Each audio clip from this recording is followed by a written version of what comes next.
وما آتاكم الرسول فخذوه وما نهاكم عنه فانتهوا واتقوا الله إن الله شديد العقاب.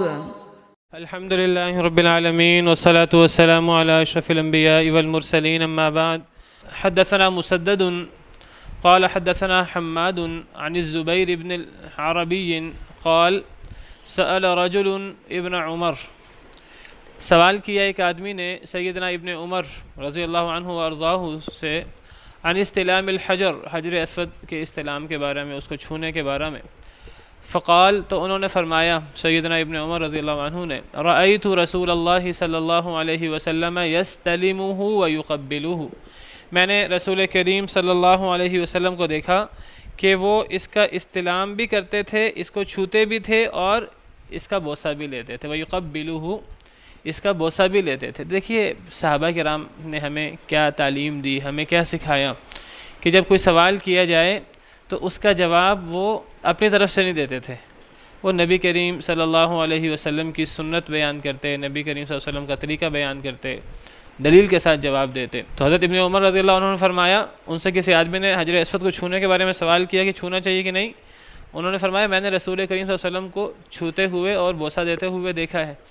قلت، اس آدمی نے کہا، راوی کہتے ہیں میں نے کہا، ارأیت ان زحمت، آپ کا کیا خیال ہے اگر میں رش میں پڑ جاؤں، اگر رش ہو جائے تو پھر آپ کا کیا خیال ہے، مجھے کیا کرنا چاہیے؟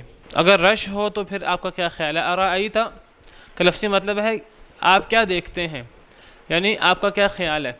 ان زحمت، اگر میں ازدحام میں آ جاؤں، اگر میں رش میں آ جاؤں، اگر رش ہو تو پھر میں بوسہ دوں کہ نہ دوں. ارأیت ان غلبت، آپ کا کیا خیال ہے اگر میں مغلوب ہو جاؤں، اگر رش اتنا زیادہ ہو کہ میں آگے بڑھنا چاہوں تو آگے نہ بڑھ سکوں. قال، تو سیدنا ابن عمر رضی اللہ عنہ نے فرمایا، اجعل ارأیت بالیمن، یہ اپنے ارأیت کو یمن میں چھوڑو. رأیت رسول اللہ صلی اللہ علیہ وسلم یستلمہ ویقبلہ، میں نے نبی کریم صلی اللہ علیہ وسلم کو اسے چھوتے ہوئے بھی دیکھا ہے اور اسے بوسہ دیتے ہوئے بھی دیکھا ہے. تو اب ایک آدمی نے سوال کیا حضرت ابن عمر سے حجر اسود کو چھونے کے بارے میں. انہوں نے نبی کریم صلی اللہ علیہ وسلم کی سنت سے جواب دیا کہ آپ اس کو چھوتے بھی تھے اور اس کو بوسہ بھی دیتے تھے. اب اس آدمی نے کہا کہ اگر رش ہو، اگر میں آگے نہ جا سکوں تو کیا کروں، تو آپ کا کیا خیال ہے؟ ایک ایسا سوال کیا کہ اگر مجھے اس طرح کی مشکل پیش آ جائے تو میں کیا کروں. تو حضرت ابن عمر رضی اللہ عنہ نے اس کے اس سوال کو اچھا محسوس نہیں کیا. کہا یہ جو تم ارأیت کہہ کر سوال کر رہے ہو کہ اگر اس طرح ہو جائے تو پھر میں کیا کروں، اگر اس طرح ہو جائے تو پھر میں کیا کروں، یہ جو فرضی تمہارے سوالات ہوتے ہیں ان سوالات کو یمن میں ہی چھوڑ آؤ. ہم یہاں مکہ مکرمہ میں موجود ہیں، یہاں یہ ارأیت اور یہاں فرضی سوالات نہیں چلتے. میں نے جب تمہیں نبی صلی اللہ علیہ وسلم کی سنت بیان کر دی ہے، اب ہمیں نبی صلی اللہ علیہ وسلم کی سنت پر عمل کرنا ہے. اب ہمیں یہ نہیں دیکھنا کہ اس سے ہم کیسے چھٹکارا حاصل کریں، اب ہم کیسے یہاں سے گنجائش نکالیں. تو یہ صحابہ کرام کی نبی کریم صلی اللہ علیہ وسلم کی سنت کے ساتھ محبت ہے کہ صحابہ کرام جب نبی صلی اللہ علیہ وسلم کی ایک سنت دیکھتے، نبی صلی اللہ علیہ وسلم کو ایک سنت بیان کرتے، ایک عمل بیان کرتے، تو وہ پھر اس بحث میں نہیں پڑتے تھے کہ یہ فرض ہے، واجب ہے، سنت ہے، مباح ہے، کیا ہے. بس وہ کہتے تھے نبی صلی اللہ علیہ وسلم نے کیا ہے تو ہم نے کرنا ہے. یہ جب ہم زیادہ گہرائی میں پڑ جاتے ہیں، سنت ہے، واجب ہے، یہ مباح ہے، تو اس سے پھر ہم گنجائشیں نکالنا چاہتے ہیں. اب کچھ لوگ جو ہے وہ داڑھی کے بارے میں، جی داڑھی رکھنی چاہیے، جی یہ سنت ہے کہ فرض ہے، اس بحث میں پڑ جاتے ہیں. اگر نبی صلی اللہ علیہ وسلم کی سنت دیکھنی ہے، آپ کا عمل دیکھنا ہے، تو آپ نے داڑھی رکھی بھی ہے، کبھی اس کو آپ نے ہاتھ نہیں لگایا، کبھی اس کو دائیں بائیں سے آپ نے نہیں کٹوایا، اور آپ نے اس کا حکم بھی دیا ہے. اب جس کو آپ کے سنت سے محبت ہے تو وہ اس پہ عمل کرے گا، وہ اس سوالات میں نہیں پڑے گا کہ یہ سنت ہے، فرض ہے، اگر لمبی ہو جائے تو کیا کریں، اگر اس طرح ہو جائے تو کیا کریں، اگر جو ہے وہ گالوں پہ آ جائے تو کیا کریں. تو جو لوگ اس قسم کے سوال کرتے ہیں، آج سمجھ لیجئے کہ وہ اصل میں کہیں نہ کہیں سے گنجائش حاصل کرنا چاہتے ہیں، کہیں نہ کہیں سے گنجائش حاصل کرنا چاہتے ہیں. صحابہ کرام کا یہ طریقہ کار نہیں تھا. تو حضرت ابن عمر ناراض ہوئے اس شخص پر کہ جب میں تمہیں نبی صلی اللہ علیہ وسلم کی سنت بیان کر رہا ہوں تو تمہیں آگے سے یہ اگر یہ ہو جائے تو پھر میں کیا کروں، اگر یہ ہو جائے تو میں کیا کروں، اگر یہ ہو جائے تو اس کو وہیں اپنے علاقے میں رکھو، مکہ مدینہ میں یہ چیزیں نہیں چلتی، یہ سوال و جواب اس قسم کے تمہارے علاقے میں چلتے ہیں۔ ویسے میں آپ کو عرض کروں کہ اگر رش ہو، واقعی رش ہو جاتا ہے کئی دفعہ، تو دیگر صحابہ کرام، دیگر علماء وغیرہ، ان کا یہی فتویٰ ہے کتاب و سنت کی روشنی میں کہ رش کے موقع پر انسان کو لوگوں کے اوپر پاؤں رکھ کر، لوگوں کو دھکے دے کر، لوگوں کو تکلیف دے کر انسان کو حجر اسود کو بوسہ نہیں دینا چاہیے۔ اگر بہت زیادہ انسان مغلوب ہو جائے، بہت زیادہ رش ہو، تو پھر انسان کے لیے حجر اسود کو بوسہ دینا ضروری نہیں ہے، کیونکہ نبی صلی اللہ علیہ وسلم نے ہمیشہ حجر اسود کو بوسہ نہیں دیا۔ نبی صلی اللہ علیہ وسلم نے بوسہ بھی دیا ہے حجر اسود کو جب آپ قریب تھے، اور نبی صلی اللہ علیہ وسلم نے اس کو کسی چیز کے ساتھ اشارہ بھی کیا ہے، جس طرح ہم نے پیچھے بھی حدیث میں پڑھا، آگے بھی پڑھیں گے ہم، کہ نبی صلی اللہ علیہ وسلم جو ہیں وہ اونٹ پر موجود تھے، اور اونٹ پر موجود تھے تو آپ نے اپنی چھڑی سے حجر اسود کو چھوا، اور اس چھڑی کو پھر آپ نے جو ہے وہ چوم لیا۔ تو اس سے پتہ لگا کہ حجر اسود کو بوسہ دینا ہی ضروری نہیں ہے۔ حجر اسود کو بوسہ دینا اگر ممکن نہ ہو تو حجر اسود کو بوسہ دیے بغیر بھی معاملہ چل سکتا ہے۔ تو حضرت ابن عمر رضی اللہ عنہ نبی کریم صلی اللہ علیہ وسلم کی سنت پر بہت شدت سے عمل کرتے تھے، اور ہر صورت پہ عمل کرنے کی کوشش کرتے تھے۔ تو یہ جو معاملہ ہے، بعض دفعہ لوگوں کے سامنے کوئی مسئلہ پیش کیا جائے، لوگ بعض دفعہ ایسے سوال کرتے ہیں جو سوال پیش آتے ہیں، ان کو ایسے سوال تو کرنے چاہیے، اور ایسے سوال صحابہ کرام بھی کر لیتے تھے، لیکن بعض لوگ ایسے ہیں کہ وہ لوگ بہت زیادہ فرضی سوال کرتے ہیں، ایسے سوال جو وقوع پذیر بھی نہیں ہوتے، تو وہ سوالات کرتے ہیں۔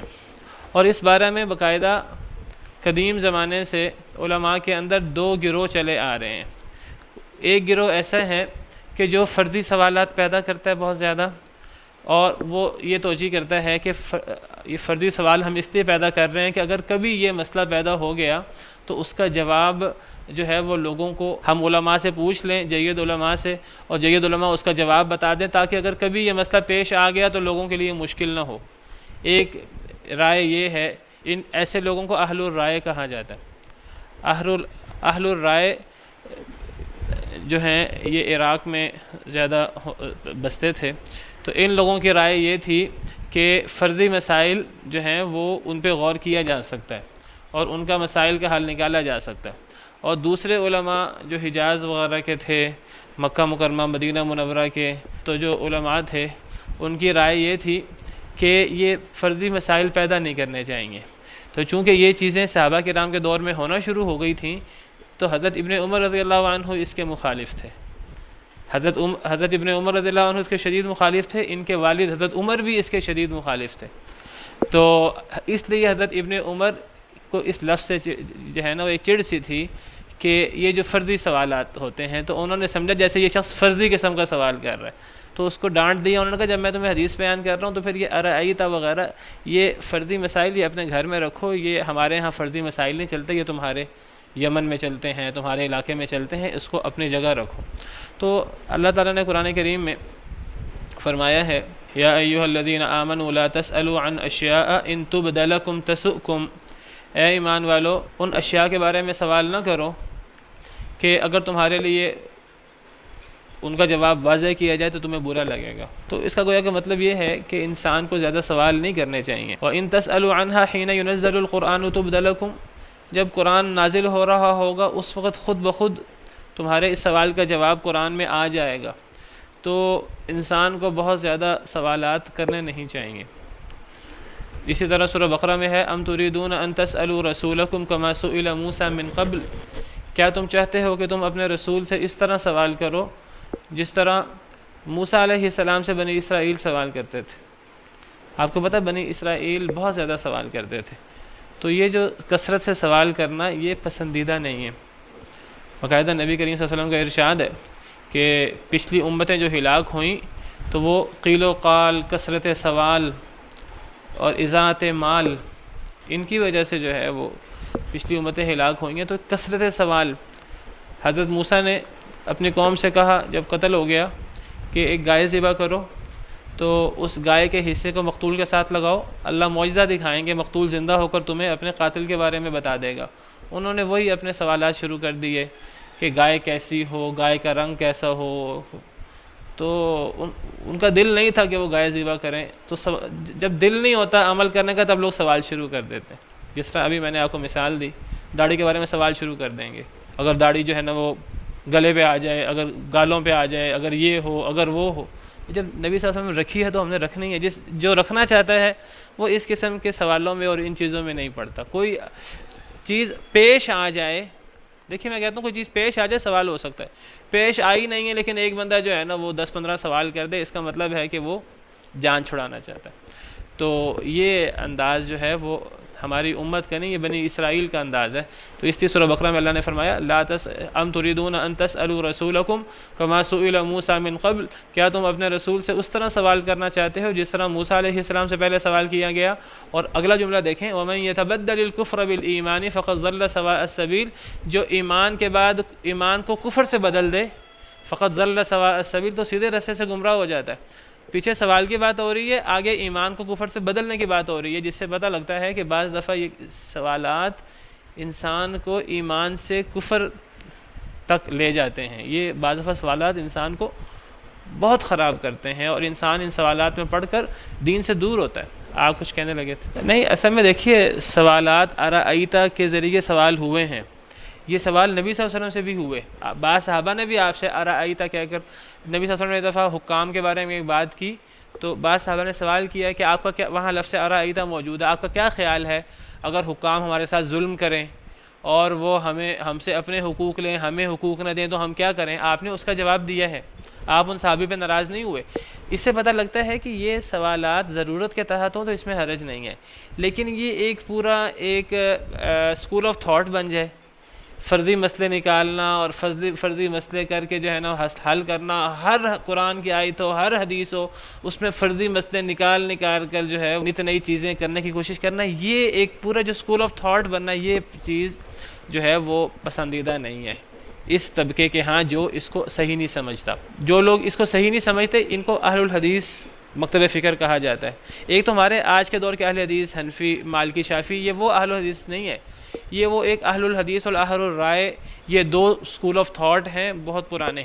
تو یہ ان میں یہ اختلاف یہاں سے شروع ہوا تھا کہ فرضی مسئلے ہمیں نکالنے چاہیے کہ نہیں نکالنے چاہیے۔ تو اہل الحدیث جو ہیں وہ جمہور صحابہ کرام جو ہیں وہ اس کے مخالف تھے اور شدت سے مخالفت کرتے تھے۔ میں وہ آپ کو ذرا ان کے دلائل آپ کے سامنے پیش کر دوں کہ وہ ان کے سامنے دلائل کیا تھے۔ تو یہ قرآن کی آیتیں ان کے سامنے تھیں۔ اسی طرح صحیح بخاری صحیح مسلم میں نبی کریم صلی اللہ علیہ وسلم کا فرمان ہے، نبی صلی اللہ علیہ وسلم نے منع کیا اس چیز کے بارے میں سوال کرنے سے جو ابھی تک واقع نہیں ہوئی، باقاعدہ آپ نے منع کیا۔ صحیح بخاری صحیح مسلم کی حدیث ہے دعونی ما ترکتکم، جو میں نے تمہیں جس کے بارے میں بتایا نہیں ہے ابھی تو تم مجھ سے پوچھو نا، تم چھوڑ دو، جب میں نے تمہیں نہیں بتایا تو تم مجھ سے نہ پوچھو۔ انما اہلک من کان قبلکم سؤالہم واختلافہم علی انبیائہم، تم سے پہلے لوگوں کو ہلاک کیا ہے کس نے؟ ان کے زیادہ سوالات نے، اپنے انبیاء پر اختلاف کی وجہ سے وہ ہلاک ہوئے۔ فَإِذَا نَهَيْتُكُمْ عَنْ شَيْءٍ فَاجْتَنِبُوهُ، جب میں تمہیں کسی شے سے روکوں تو تم اس سے رک جاؤ، اور جب میں تمہیں کسی شے کا حکم دوں تو تم جتنی طاقت رکھو اس پہ عمل کرو۔ ایک اور حدیث مبارکہ میں حضرت معاویہ سے مروی ہے، نبی صلی اللہ علیہ وسلم نے منع فرمایا، نہا عن الاغلوطات، آپ نے اغلوطات سے منع فرمایا۔ اغلوطات کیا ہے؟ تو علماء اس اغلوطات سے یہی مراد لیتے ہیں کہ یہ جو ہے نا فرضی قسم کے سوالات کرنا، بھاری برکم سوالات کرنا، کوئی قرآن کی آیت حدیث پیش کی جائے تو فرضی مسائل، ایک تو ہے نا کوئی مسئلہ پیش آیا ہو انسان سوال کر سکتا ہے، ایک بندہ بہت زیادہ یہ کام نہ کرے تو یہ سوال ہو سکتا ہے، کوئی حرج کی بات نہیں ہے، لیکن اس کو ایک طرز عمل بنا لینا۔ حضرت عمر بن خطاب رضی اللہ عنہ اس کے شدید مخالف تھے، فرمایا کرتے تھے ایاکم وہذہ العضل، تم اس طریقہ کار سے بچو، فإنها اذا نزلت بعث اللہ الیہا من یقیمها ویفسرها، جب کوئی مسئلہ ابھی جو واقع نہیں ہوا اس کے پیچھے نہ پڑو، جب وہ واقع ہو جائے گا اللہ تعالیٰ علماء بھی پیدا کر دیں گے جو اس مسئلے کا حل بتائیں گے، اس مسئلے کی تفسیر بھی بتائیں گے۔ دیکھیے جو مسئلہ ابھی پیدا ہوا ہے یہ پیدا نہیں ہوا، ہر مسئلہ، ہمارا ایمان ہے ہر مسئلے کا حل کتاب و سنت میں موجود ہے۔ ایک مسئلہ قیامت تک پیدا ہوگا، کتاب و سنت قیامت تک کے لیے ہے نا، کتاب و سنت میں اس مسئلے کا حل یا صراحت سے موجود ہے یا اشارتاً موجود ہے، جس کو گہرائی میں جا کر اجتہاد کر کے نکالا جا سکتا ہے۔ جب ایک مسئلہ واقع ہوگا تو اس وقت علماء جو ہے، اللہ تعالیٰ ایسے علماء بھی پیدا کریں گے جو اس مسئلے کا حل نکالیں گے۔ ابھی مسئلہ وارد نہیں ہوا تو ایسے مسئلے جو ہیں وہ نہیں نکالنے چاہیے۔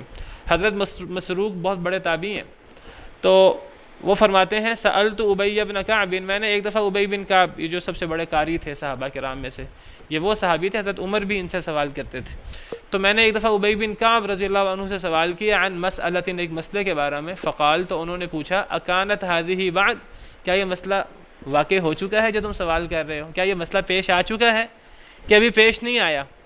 قلت لا، میں نے کہا ابھی مسئلہ پیش نہیں آیا۔ قال، تو انہوں نے فرمایا فاجمنی حتی تکون، پھر کوئی ضرورت نہیں ہے، جب تک یہ واقع نہ ہو جائے تب تک پھر مجھ سے اس کے بارے میں سوال نہ کرو۔ حضرت خارجہ بن زید بن ثابت، حضرت زید بن ثابت کے بیٹے، وہ حضرت زید بن ثابت سے روایت کرتے ہیں کہ حضرت زید بن ثابت سے جب بھی سوال ہوتا کبھی بھی وہ اپنے رائے سے جواب نہ دیتے، جب بھی کوئی سوال ہوتا تو وہ یہ سوال کرتے سوال کرنے والے سے انزل ام لا، یہ مسئلہ واقع ہو چکا ہے، یہ مسئلہ درپیش آ چکا ہے کہ درپیش نہیں ہوا ابھی تک، فرضی مسئلہ تو نہیں ہے۔ فإن لم يكن نزل، اگر وہ مسئلہ پیش نہ ہوا ہوتا ابھی تک، لم يقل فی، اس کے بارے میں کوئی رائے نہ دیتے۔ وإن يكن وقع، اگر وہ مسئلہ واقع ہو چکا ہوتا، تکلم فیہ، پھر اس کے بارے میں کوئی نہ کوئی رائے دیتے۔ تو باقاعدہ صحابہ کرام کے دور میں یہ چیز، تابعین میں یہ چیز ہو چکی تھی، اور صحابہ کرام جو ہیں، حضرت ابن مسعود رضی اللہ عنہ مشہور صحابی ہیں، وہ فرماتے ہیں ایاکم وارائیت، ارائیت سے بچو، فانما ہلک من کان قبلکم بارائیت، تم سے پہلے لوگ ارائیت سے ہلاک ہو گئے۔ یہ فرضی مسئلے جو ہیں یہ نہیں نکالنے چاہیے، یہ حضرت ابن مسعود رضی اللہ عنہ کا فرمان ہے۔ تو یہ دیکھیے آپ جو ہے وہ شدید قسم کے جو ہیں وہ صحابہ کرام کے اقوال ہیں اس کے بارے میں۔ حضرت عمر رضی اللہ عنہ سے مروی ہے، حضرت عمر رضی اللہ عنہ، ہاں جی، حضرت ابن عمر رضی اللہ عنہ کے بارے میں آتا ہے، حضرت ابن عمر فرمایا کرتے تھے لا تسألوا عما لم يكن، جو چیز ابھی تک واقع نہیں ہوئی اس کے بارے میں سوال نہ کرو، ابن عمر فرمایا کرتے تھے۔ فإني سمعت عمر، میں نے اپنے باپ عمر سے سنا، یلعن من سأل عما لم يكن، جو چیز واقع نہیں ہوتی تھی اس کے بارے میں جو سوال کرتا اس پہ لعنت کرتے تھے، اس کو زیادہ ڈانٹتے تھے کہ جو چیز واقع نہیں ہوئی تو تم سوال کیوں کرتے ہو۔ امام احمد بن حنبل، ان سے جب کسی ایسے مسئلے کے بارے میں سوال ہوتا جو واقع نہیں ہوتا تھا تو کہتے تھے دعونا من هذه المسائل المحدثہ، ہمیں ان بدعتی، ان نئے مسائل سے ہمیں چھوڑ دو، ہم ان مسائل کا جواب نہیں دے سکتے۔ امام مالک شدید مخالف تھے، امام مالک کے بارے میں آتا ہے، امام مالک جو ہے وہ اس کے شدید مخالف تھے۔ تو بہرحال میں نے آپ کو یہ کچھ آیات، احادیث، کچھ صحابہ کرام کے اقوال آپ کے سامنے رکھیں تاکہ آپ کے سامنے یہ مسئلہ آ جائے کہ حضرت ابن عمر نے یہاں اتنی شدت سے کیوں جواب دیا۔ تو ممکن ہے اس شخص کو یہ سوال پیش آیا ہو، لیکن یہ شخص ایسے علاقے سے تعلق رکھتا تھا جہاں لوگ اس قسم کے سوالات زیادہ کرتے تھے، تو حضرت ابن عمر نے اس کا رد کیا، کہا یہ ارائیت زیادہ سوال یہاں نہ کیا کرو، ارائیت کو یمن چھوڑو، یہاں ہمارے ہاں یہ ارائیت کے سوال نہیں چلتے زیادہ۔ تو بہرحال ویسے جو ہے اس بارے میں علماء کی جو رائے ہے، جمہور علماء کی وہ رائے یہی ہے، اگر ازدحام ہو جائے، اگر رش ہو جائے تو انسان جو ہے پھر وہ لوگوں کو دھکے دے کر اور زبردستی وہ جو ہے وہ حجر اسود کو بوسہ نہ دے، پھر وہ حجر اسود کو بوسہ دیے بغیر استلام کی جو دیگر صورتیں ہیں، 4 صورتیں ہیں، کئی دفعہ بات ہو چکی ہے، وہ دیگر صورتیں استلام کی، اگر وہ ہاتھ لگا سکتا ہے، چھو سکتا ہے حجر اسود کو، چھو لے، ہاتھ کو چوم لے، اگر چھڑی اس کے ہاتھ میں ہے چھڑی لگا سکتا ہے، جس طرح نبی صلی اللہ علیہ وسلم نے اونٹ پر، ہم نے پیچھے حدیث پڑھی، چھڑی لگا کر چھڑی کو چوم لے، اور اگر وہ اس سے بھی دور ہے تو وہ دور سے اشارہ کر سکتا ہے، ابھی ہم اشارہ کی حدیث بھی پڑھیں گے، تو دیگر طریقے بھی ثابت ہیں۔ تو حضرت ابن عمر نے یہاں اصل میں وہ ارائیت والا جو ایک اسکول آف تھاٹ ہے اس کا رد کیا ہے اصل میں، اور کہا ہے ارائیت کو یمن چھوڑو۔ جی، کہ ایسے کچھ دلائل موجود ہیں ان کے پاس، بعض صحابہ کرام نے ایسے سوال کیے نبی صلی اللہ علیہ وسلم سے، بعض نے تو ایسے سوال کیے جو سوالات صحیح نہیں، آپ ان پہ ناراض ہوئے، آپ نے حج کا حکم بیان فرمایا، ایک صحابی نے کہا کیا ہر سال حج ہے؟ تو آپ نے فرمایا کہ اگر میں کہہ دیتا کہ ہر سال ہے، میں نام کہہ دیتا ہر سال واجب ہو جاتا۔ پھر آپ نے فرمایا سب سے بدترین ہے وہ شخص جس کے سوال کے نتیجے میں امت کے لیے مشکل پیدا کر دی جائے، تو یہاں آپ نے سوال کرنے سے روکا ان صحابی کو. لیکن بعض صحابہ کرام سے مروی ہے کہ بعض صحابہ کرام نے ارائیت کہہ کر سوال کیے.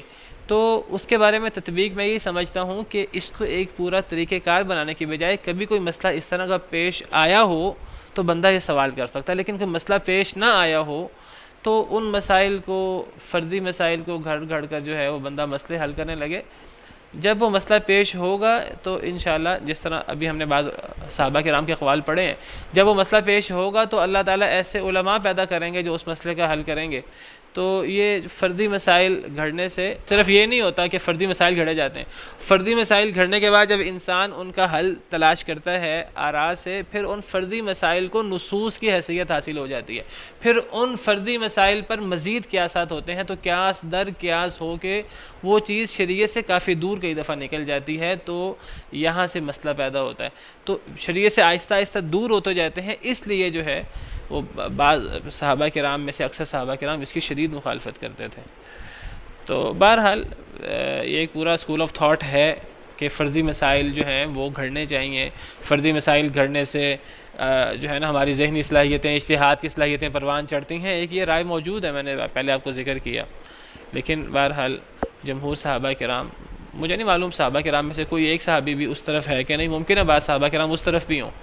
سارے صحابہ یا جمہور صحابہ بہرحال اس کو اچھا نہیں سمجھتے تھے. تو ویسے بھی وہ حدیث مبارکہ ہے کہ اللہ تعالیٰ نے جو چیزیں چھوڑی ہیں، جو چیزیں بیان نہیں کی، وہ اللہ نے کوئی بھول کر بیان نہیں کی. اللہ نے تم پر کرم کرتے ہوئے وہ چیزیں بیان نہیں کی. اگر ایک چیز پیش نہیں آئی تو انسان جو ہے اس کو کیوں نکالے؟ جب پیش آ جائے تو انسان تب اس کا کوئی نہ کوئی حل بھی انشاءاللہ ہو جائے گا. تو جب تک مسئلہ پیش نہ آئے اس وقت تک مسئلے میں سمجھتا ہوں گھڑنے نہیں چاہیے. میری خود یہ رائے ہے کہ مسئلے نہیں گھڑنے چاہیے. واللہ تعالی اعلم. سبحان ربک رب العزت عما یصفون وسلام علی المرسلین والحمد للہ رب العالمین. صناع الحیات اقمار الليالي منار الهداة أعلام الرجال